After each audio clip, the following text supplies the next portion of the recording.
విజయీ భవ.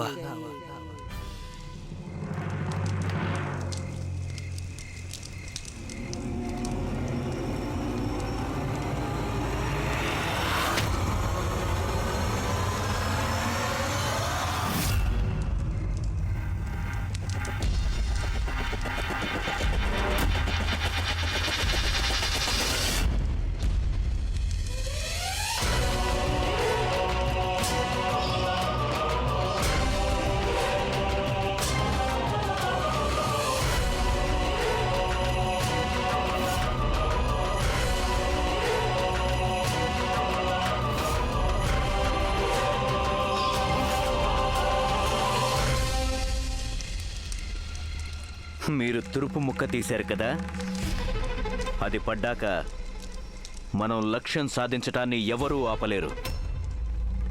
ఆ భగవంతుడి తోడు మీరు జిత్తలు మరి నక్కండి. భలే ఎత్తులు వేశారు మీరు. కానీ ఒక్క విషయం నాకేం మాత్రం అర్థం కావడం లేదు. ఇదంతా మీరు ఎందుకు చేసినట్టు?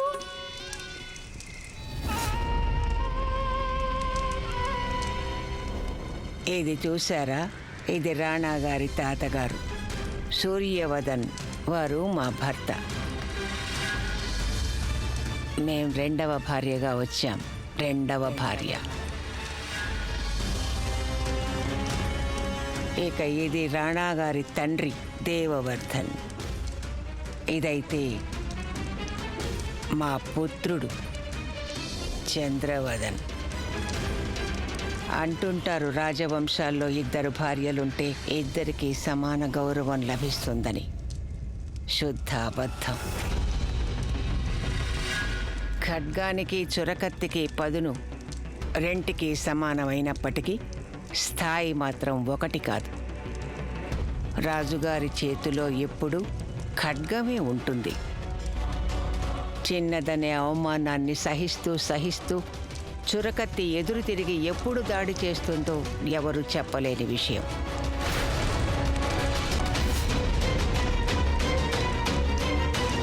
మేము రాణాగారి తాతగారికి పుత్రుణ్ణి పెద్ద భార్య కంటే ముందే ఇచ్చాం. మా పుత్రుడు చంద్రవదన్. కానీ మా చంద్రవదన్ సింహాసనం ఎక్కలేకపోయాడు. ఎందుకంటే వారు రెండో రాణి అంటే మా పుత్రుడు కనుక. సింహాసనం ఎక్కింది పెద్ద భార్య పుత్రుడు పెదరాణా గారు.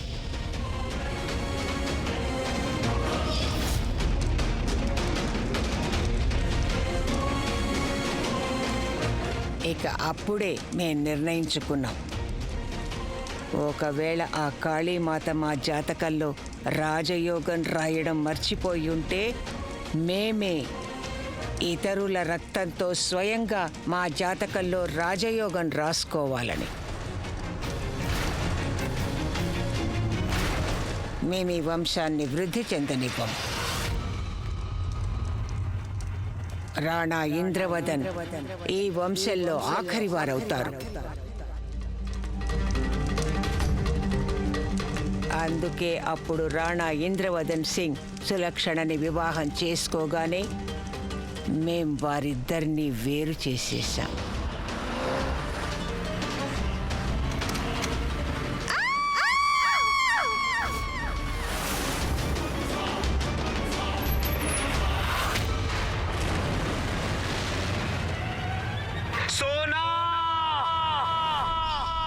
సులక్షణ పోయాక వారు పిచ్చివారులా అయిపోయారు. జీవితంపై విరక్తితో యుద్ధంలోకి వెళ్ళారు. కానీ జీవితం అంతటితో ఆగలేదు. రాణాగారు తిరిగొచ్చారు. ఆ తర్వాత వారు గాయత్రిని పెళ్లి చేసుకున్నారు. ఈ వివాహం మీ ఇష్టానికి వ్యతిరేకంగా జరుగుతుంటే మేమిప్పుడే ఈ నిమిషాన్నే ఈ పెళ్లిని ఆపించగలం. ఇది మా అనువంశిక నత్తు.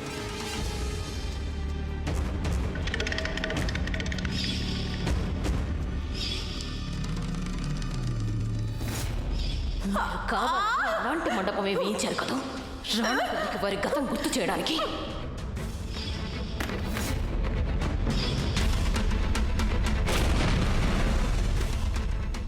కానీ గాయత్రి అదృష్టాన్ని చూడండి, ఆమె పెళ్లి ఆగిపోలేదు. ఆమె రాణి కూడా అయింది. అప్పుడు ఈ పెళ్లిని చెడగొట్టడానికి మేం మా తురుపు ముక్కని బయటికి తీశాం. మేం రాణా గారి మొదటి భార్య సులక్షణని మళ్ళీ వారి జీవితంలోకి తీసుకొచ్చాం.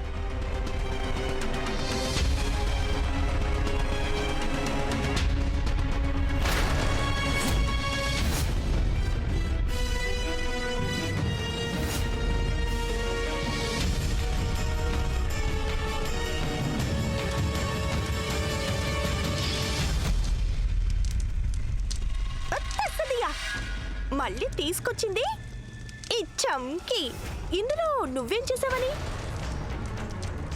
అమ్మోరమ్మ తల్లి మీద ఒట్టు, ఈ చంకి లాంటి నాట్యరాని మొత్తం లోకంలోనే దొరకదు. హా, అసలు నేనే లేకపోతే నీ పప్పులు ఉడికేవే కావే ముసలమ్మ.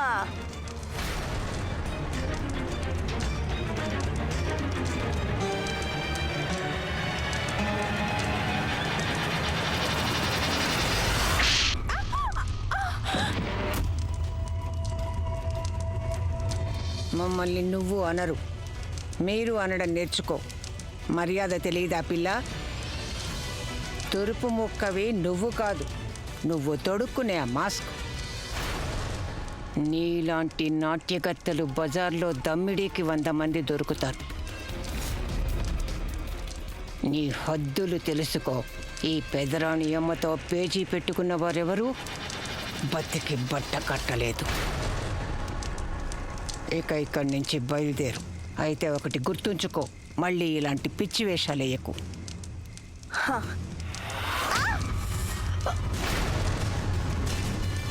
ఏమన్నా వినిపించలేదు మాకు. చిత్తం. కానీ పెదరాణి అమ్మా, మరి మనం ఇప్పుడు ఏం చేయాలి? ఇప్పుడు మనం రాణా గారిని గాయత్రిని ఎంతలా దూరం చెయ్యాలంటే వారెప్పటికీ ఒకటి కాకూడదు. ఆమీర్ కోట్కి వారు వారసుని ఇవ్వనేకూడదు. ఇకప్పుడు లక్ష్యరాజు కుమారుడు ఆమీర్ కోట్కి వారసుడు కావడాన్ని ఎవరూ అడ్డుకోలేరు. చంద్రవదన్ మీకు ఎలాంటి అసమర్థుడు కొడుకై పుట్టాడంటే మీ కోడలు వారితో కాపరం చేయడానికి ఒప్పుకోదు, మీకు వారసుడు పుట్టడు. అవును, అందుకే మేము మరో దారి ఎంచుకున్నాం పెదరాణి అమ్మ. స్వర్ణలేఖ మాకు ఖచ్చితంగా వారసుడిస్తారు. కానీ ఆ వారసుడు పుట్టేందుకు మేము చక్కటి మార్గం ఆలోచించాం.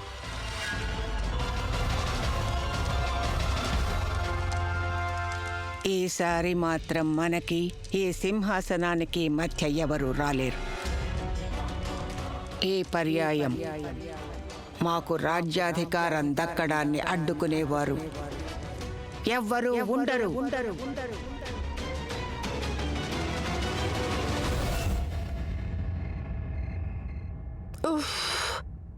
ఈ పాడు రాణి సులక్షణలో నటిస్తూ చంకి అలసిపోయింది. ఇప్పుడు రాణి సులక్షణ మాయమై ప్రత్యక్షమవుతుంది చంకి. ఓ, నా చెంపలు దురద పుట్టినప్పుడల్లా మాస్క్ తీయక తప్పడం లేదు. ఆ మాయలాడి ముసల్ది నా చెంప చెల్లుమనిపించింది. తెలుసో తెలియకో నేను సులక్షణని చాలా బాధ పెట్టాను. వెళ్ళామని క్షమాపణ కోరాలి. పైగా ఉక్కపోస్తుంది ఇక్కడ. ఈ డబ్బున్న వాళ్ళు ఎలా ఉంటారు ఈ మహల్లో?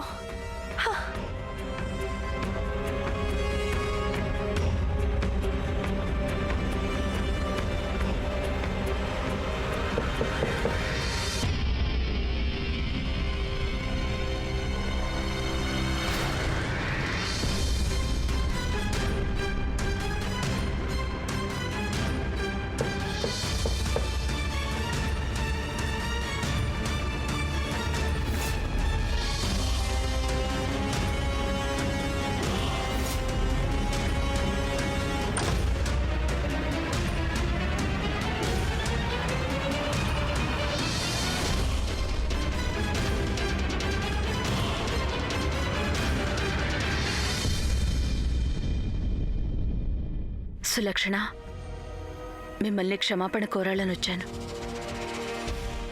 అసలు మీ అధికారాలేవి నేను లాక్కోవాలనుకోవడం లేదు. అలాగే నాకు మీ సింహాసనం కూడా అక్కర్లేదు.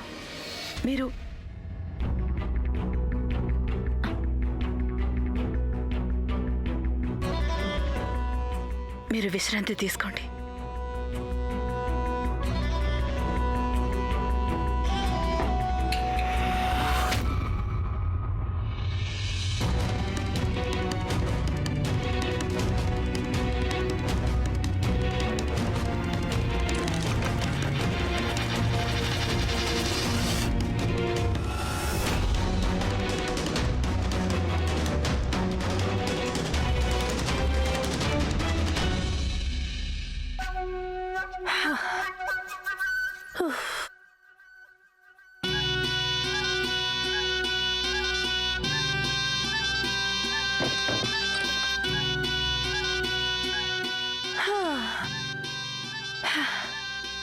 ఏంటి తలకాయ నొప్పి? ఈ రాజకుటుంబంలో ఎవరికి పని పంగు ఉన్నట్టు లేదు. ఎవరు పడితే వాళ్ళు తోకల్లా నా వెంటొస్తుంటారు. ఇప్పుడు ఈ చంకికి వేరే పని లేదా ఎప్పుడు సులక్షణ వేషంలో ఉండటానికి? రావే చంకి, కొంచెం నిద్ర లాగించేయాలి.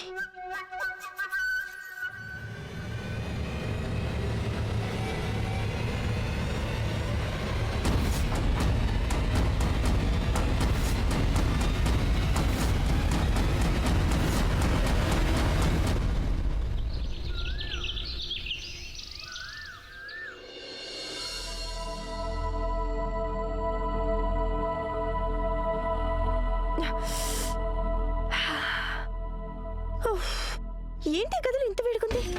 ఇప్పుడు మొక్కజొన్న కండి దొరికితే ఇట్టే కాల్చుకోవచ్చు. హాయ్ చంకి, మొక్కజొన్న కండి తిని ఎన్ని రోజులైందో.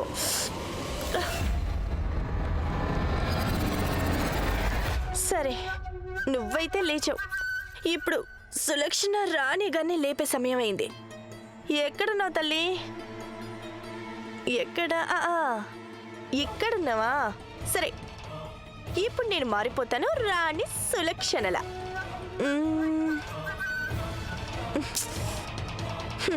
ఈ తలనొప్పి మళ్ళీ వచ్చింది.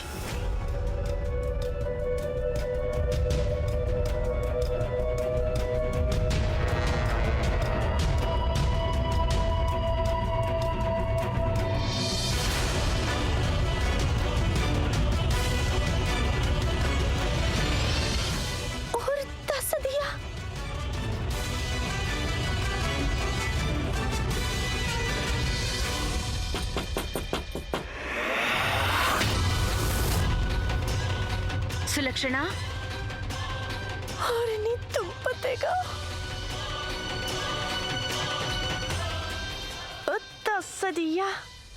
వీరి ఆరోగ్యం ఏమైనా ఇంకా పాడైపోయిందా?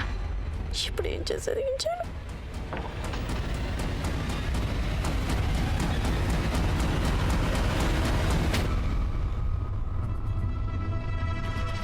సులక్షణ, మా భర్తని ఎలాగో మా నుంచి దూరం చేసేసావు. ఇప్పుడు ఇంకేం కావాలి? చూడండి, తప్పంతా నాదే. మీతో నేను అబద్ధం చెప్పాను. నేను మీతో మళ్ళీ క్షమాపణ కోరాలని వచ్చానని మాత్రం మాకు చెప్పొద్దు. మాకు ఇలాంటి నాటకాలంటే అస్సలు నచ్చవు. వెళ్ళిపో ఇక్కడి నుంచి. వెళ్ళిపోతానులేండి. మీరు కొంచెం ఏదైనా తినండి. నిన్న సాయంత్రం నుంచి మీరేమీ తినలేదు. తప్పు నాదైనప్పుడు మిమ్మల్ని మీరెందుకు శిక్షించుకుంటున్నారు?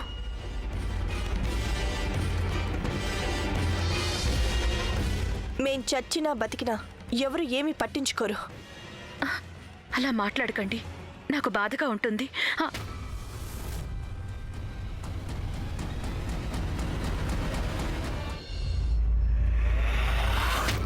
అది అది ఏంటిది? ఏమైంది ఇక్కడ? నీకు చెప్తే అర్థం కదా, వెళ్ళి ఇక్కడి నుంచి. మమ్మల్ని ఒంటరిగా ఉండనివ్వండి.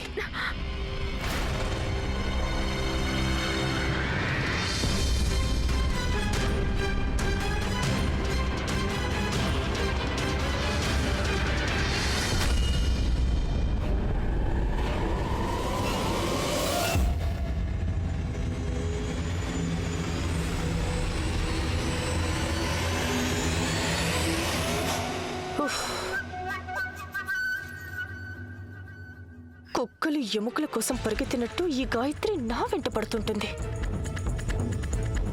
చంకి గాయత్రిని హుష్కాకి చేయాల్సిన సమయం వచ్చేసింది. నాకు కావాల్సింది ఏంటంటే ఇది రాణా గారి ముందు ఎప్పుడు నోరు విప్పకూడదు. కానీ అంతకన్నా ముందు మళ్ళీ ఆ ముసలాడి దగ్గరికి వెళ్ళక తప్పదు. వారిద్దరిలో ఎవరిని బాధ పెట్టడం మాకిష్టం లేదు.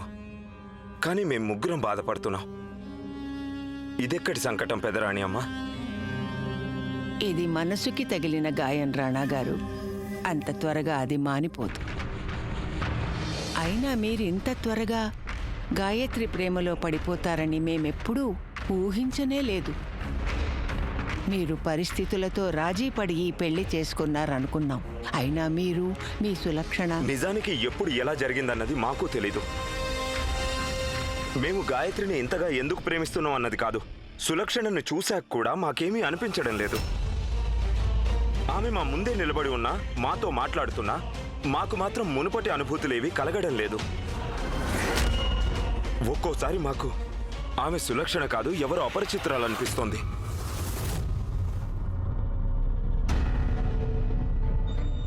రాణా గారు, మీ సమస్యకి కారణం రాణి సులక్షణ కానే కాదు. కారణం మీలోనే ఉంది. మీరు కోరుకోనూ లేదు, ఊహించనూ లేదు మీకిద్దరు భార్యలుంటారని. పైగా మీ వంటి వ్యక్తులకి ఇద్దరు భార్యలతో ఉండడం కష్టమైన విషయం. అయితే మమ్మల్ని ఏం చేయమంటారు పెదరాణి అమ్మ? సులక్షణ వెళ్ళిపోయాక ఆమె జ్ఞాపకాలను విస్మరించలేక బాధపడ్డాం. అలాంటిది ఇప్పుడు మేమిలా గాయత్రి విషయంలో ఎలా చేయగలం? అయినా ఈ విషయంలో గాయత్రి చేసిన తప్పేమిటి? రాణా గారు, భర్తగా ధర్మాన్ని పాటించలేకపోతే రాజుగా ధర్మాన్ని పాటించండి. బలహీనులకి ఆసరా ఇవ్వండి. ఇప్పుడు బలహీనంగా ఉన్నది నిజానికి మీ ప్రభు, క్షమించండి పెదరాణి అమ్మ. రాణి సులక్షణ్ గారికి ఏదైనా అవసరం ఉంటే చెప్పమని సెలవిచ్చారు. ఆ వారు మహల్ నుంచి వెళ్ళిపోవాలనుకుంటున్నారు. ఏమిటి? రాణిగారు, అది ఇలా ఇవ్వండి, నేను తీసుకొస్తాను. మాకెవరి సహాయం అక్కర్లేదు. సులక్షణ! రాణా గారు, మేం వెళ్తున్నాం. ఏంటి మీరంటున్నది? మీరెక్కడికి వెళ్ళకూడదు. మిమ్మల్ని నేను వెళ్ళనివ్వను. మేం ముందు ఒకసారి మీతో చెప్పాం, మాకు ఈ నాటకాలు చూడడంలో ఆసక్తి లేదని. మేమెందుకు ఉండాలి? ఇక్కడ ఎవరికి మా అవసరం లేనప్పుడు మేము ఇక్కడ ఎందుకు ఉండాలి? అలా అనకండి సులక్షణ. మీరు ఆమీర్ కోట్కి రాణి కదా. మిమ్మల్ని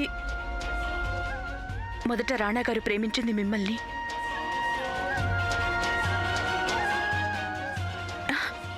మీరివన్నీ వదులుకుని ఎలా వెళ్తారు? మమ్మల్ని వెళ్ళనివ్వండి.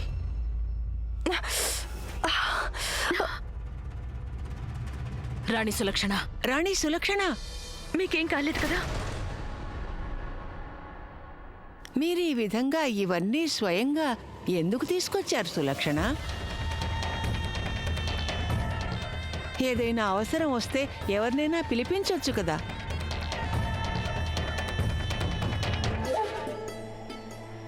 ఇంత పెద్ద మహల్లో మాకు ఎవరున్నారని మేము పిలవగలం పెదరాని అమ్మ. ఇది మా ఇల్లని మీరే మాతో చెప్పారు. కానీ మేము ఇక్కడ పరాయి వారమని మాకెప్పుడూ అనిపిస్తుంటుంది. ఇక్కడికి వచ్చాక మాకు ఏవో తెరలు తొలగినట్టయింది. అప్పుడు మాకు అనిపించింది ఆ తెరల మాటన ఉన్న జ్ఞాపకాలు అవే మాకు హాయిగా ఉండేవి.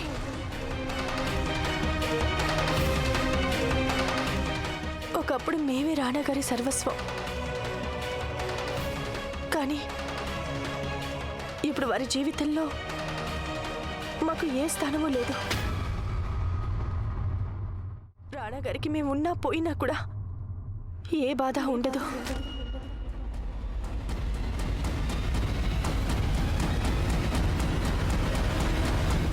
సులక్షణ,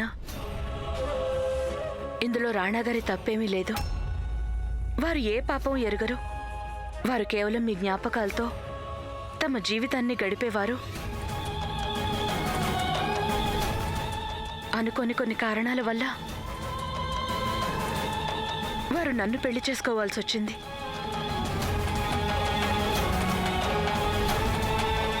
నాన్నగారు మొదట ప్రేమించింది మిమ్మల్ని, ఇప్పుడు ప్రేమిస్తున్నారు. ఇక ఈ విషయం నేను కూడా అర్థం చేసుకున్నాను.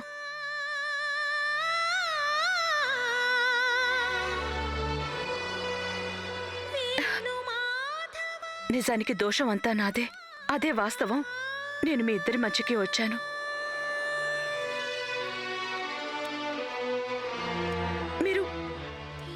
మీరు నాకు ఏ శిక్ష విధించాలన్నా విధించండి. నేను ప్రాయశ్చిత్తం చేసుకోవాలనుకుంటున్నాను. అయితే విను గాయత్రీదేవి, నేటి నుంచి, ఇప్పటి నుంచే మీరు మాకు అంటే మహారాణి సులక్షణ గారికి బానిస అంటే సేవకురాలిగా పనిచేస్తూ ఉండాలి.